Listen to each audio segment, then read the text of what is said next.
Happy New Year, happy 2016 to you. I am your host, John Mosman, and this is the Beyond the Stone Table podcast. For those who are new listeners, thank you for bringing us into your new year with you and making us hopefully a new year resolution to listen to this podcast. Just to do a little bookkeeping, I want to inform you that I also have another project going on right now that you can find out more information about it on my website, and I promise I will put it on there. I am playing catch up, but I'm getting there. But that will all be on my website at johnmosman.com. And what I'm looking at doing is also, besides this podcast, is having an interview show. I know I love to do podcasts, and I know I love to do interview shows. So I'm like, why don't I do both? So I'm going back to an interview show format. But this time, instead of interviewing people who are not Christian, I'm going to be interviewing people who are just nothing but Christian. Because the reality is, I went out there seeking last couple of years answers, and I wanted to really get good criticism. I wanted to get good ideas, and I wanted to know what the best arguments, if you will, from people who are not Christian and who are not religious had to do. And I'll tell you what, there were very few. And those arguments were left wanting. And I realized the emptiness that's found in atheism, the emptiness that's found in not knowing that kind of truth and having faith in that kind of truth. And so I wanted to bring people who are of the faith, who are not just the Christian faith. They're not just people who can put the label on them, I'm a Christian, but people who actually espouse beliefs that are true to the tenets of the Christian faith that are found in the scriptures primarily, and the doctrines that have emerged from people who also have said this is found exactly in the Bible. The Bible talks about this a lot. That show will be called Theologically Speaking, and it will be with a new guest every month. I'm going to do one show a month.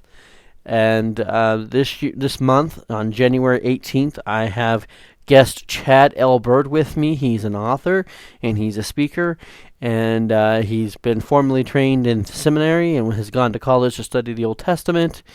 So he's going to be an excellent guest for us to talk about some things. So don't forget about that show. So here we are, 2016, and here we are with the podcast 2.0 version, I say, right? We have just opened up the hood, we put in the new engine, and, well, here we are. Excuse me. So, coming to this point here, where we're talking about where does this podcast go from here? You know, I've already established, if you've listened to this podcast, my love for fantasy and folklore and particularly myth. And it's important that we rightly use the word myth, because a lot of times people use word myth and they mean something else. For example, someone might say that Jesus is a myth, right? And by that they mean Jesus is a myth in the sense that he doesn't exist, right? It's something that has no bearing on reality. Well, you can't say that. Because myth, in fact, is the opposite. And while it may not be completely the way it was told, or there are things that are not the same, the reality is myth is always a story. Myth may not tell you all the details. Myth may not be able to prove all the details. But it doesn't deny its truth. Because why we know it's found in reality is because it's based on things we find in reality, things that we find in the real world. And so people want to say that myth is a bad thing, that myth is something that is only in our heads, it's something that we only think up in our heads. Well, that's just a lie. You know, people say Jesus is a myth. And of course, they like to so popularly lump him in with this flying spaghetti monster and unicorn. Well, there are some similarities to these things. One being that there is something of substantial truth found in them. For example, the unicorn. Well, the unicorn sure looks a lot like a horse, right? So it's not such a far-fetched to say there's an animal that's out there that is basically a horse with a horn on it. Or the flying spaghetti monster. Well, it would be spaghetti, I would imagine. It would have to have something inside of it or part of its skin or whatever that would be spaghetti. And we all know what spaghetti is, well, most of us. So where do these kind of accusations come from? Well, first of all, it's not only a complete misunderstanding of how the word myth should be used, but it's a complete misunderstanding of how myth forms itself, what makes myth. It's not that myth tells us a story that's not true. It's that it tells us a story that may seem untrue and may use some exaggerated things in it, but it is still a story. And Tolkien, especially J.R.R. Tolkien, understood this. He understood what the myth at its source is. And so when we say things like understanding the myth of Jesus, we're not talking about a made-up Jesus. We're not talking about saying that Jesus is not real or that there's parts of him that we don't know or fictional or whatever. What we're saying there, what I'm saying there, is that there's the story of Jesus. And that story has become a myth in the sense that it has gradually, over time, found root in everyday life throughout many societies.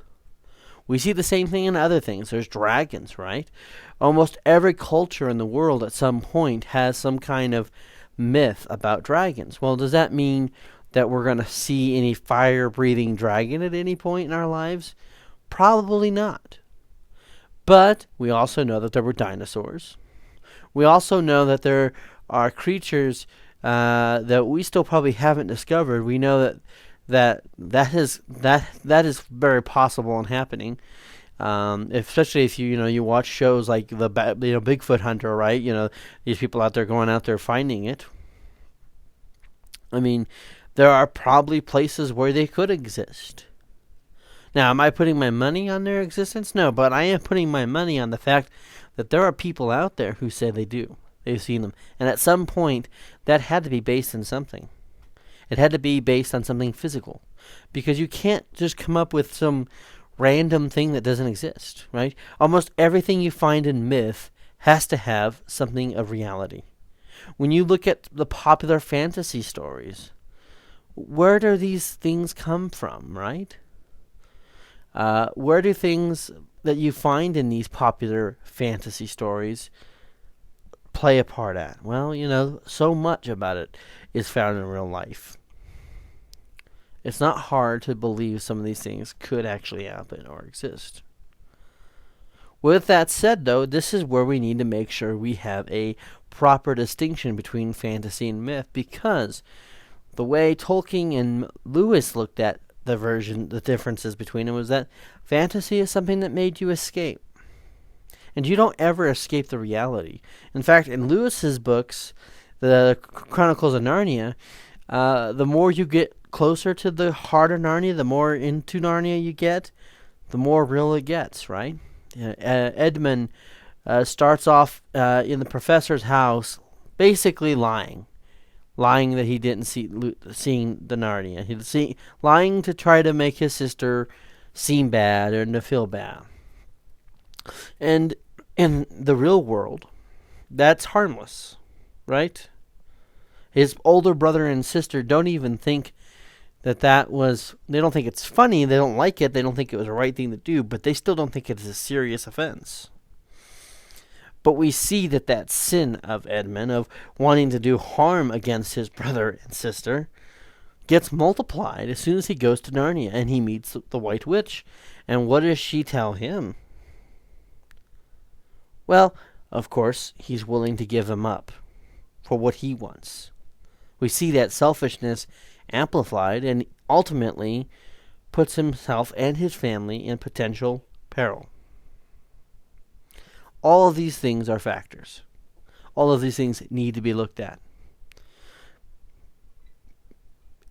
A lot of times we're told myth is something as it's wrong or false or just simply not true. That's a wrong understanding. And you may be asking yourselves, why is he spending so much time talking about this? And I've talked about it before.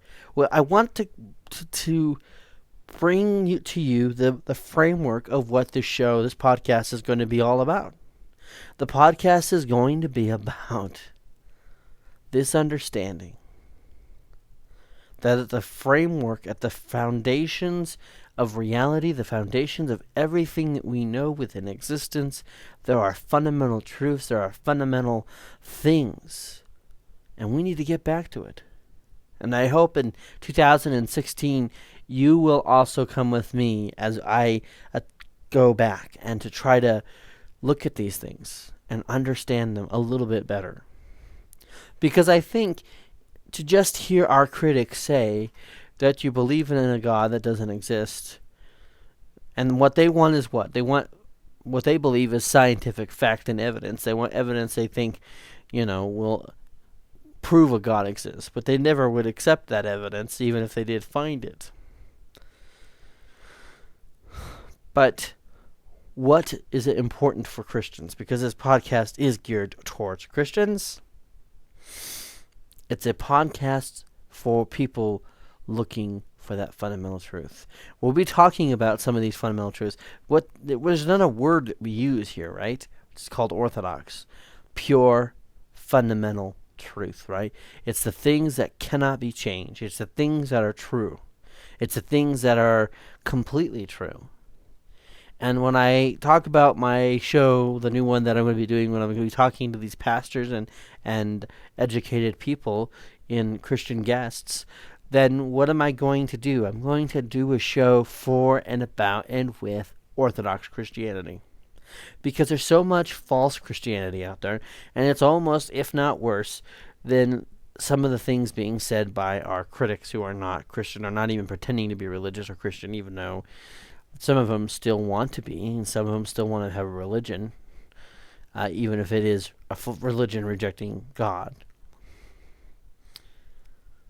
How do we get to these places? How do we understand these truths? I think there's something here.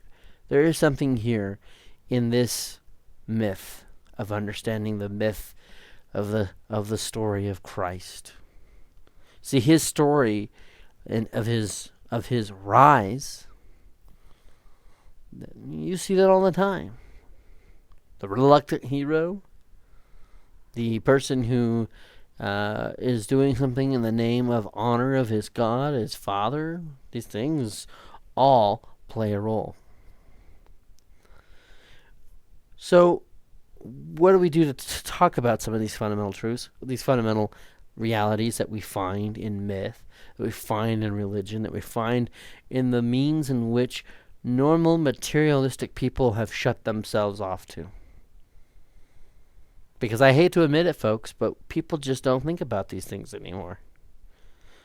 There are a lot of people out there who don't even have an understanding of what classical theology is, classical philosophy, people who don't even think about those things. For a lot of people, they're living that dream of the materialist.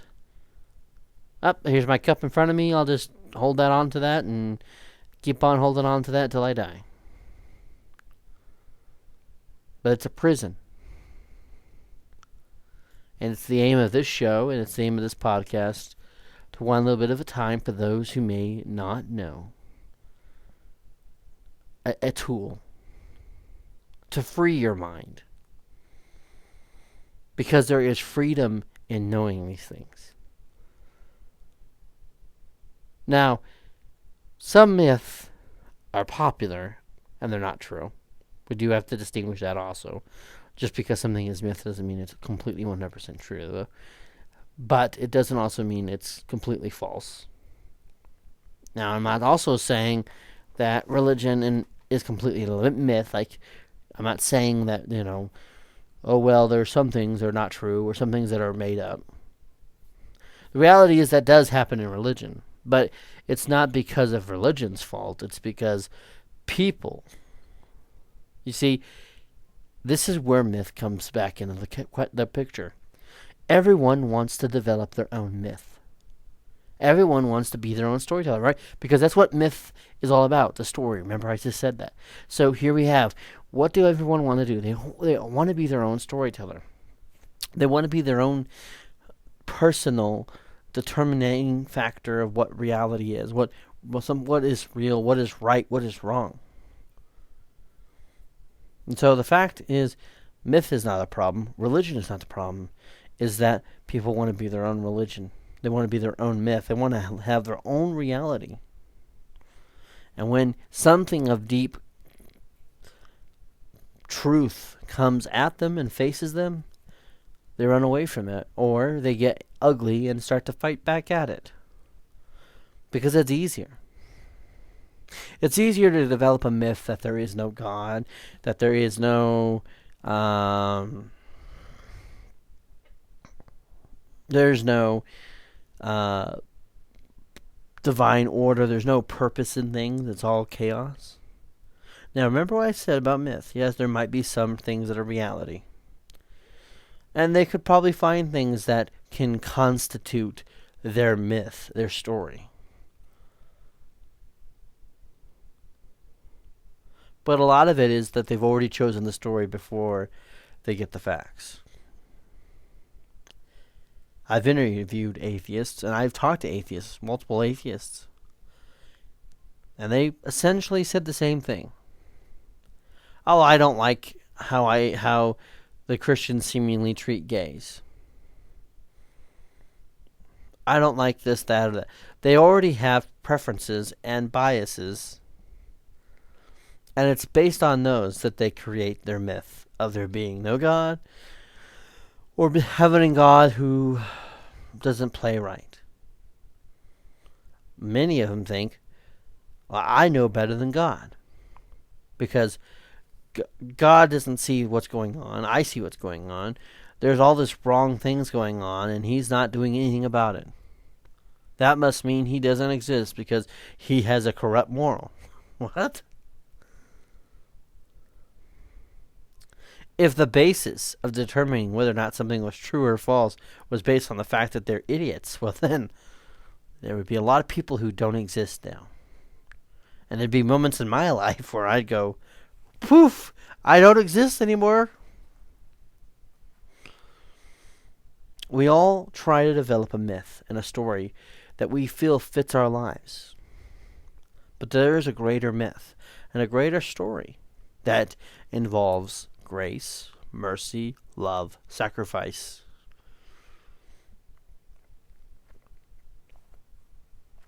And salvation.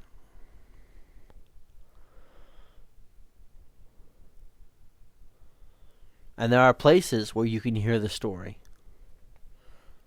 The story that is true.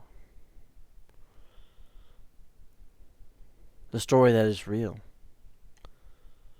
The story that has been verified. A story that has been defended. A story that has no need to edit. Pure.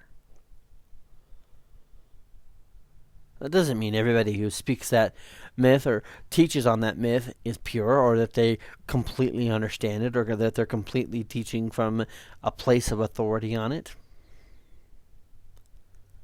But the fact that they know some degree of it gives it its validation also.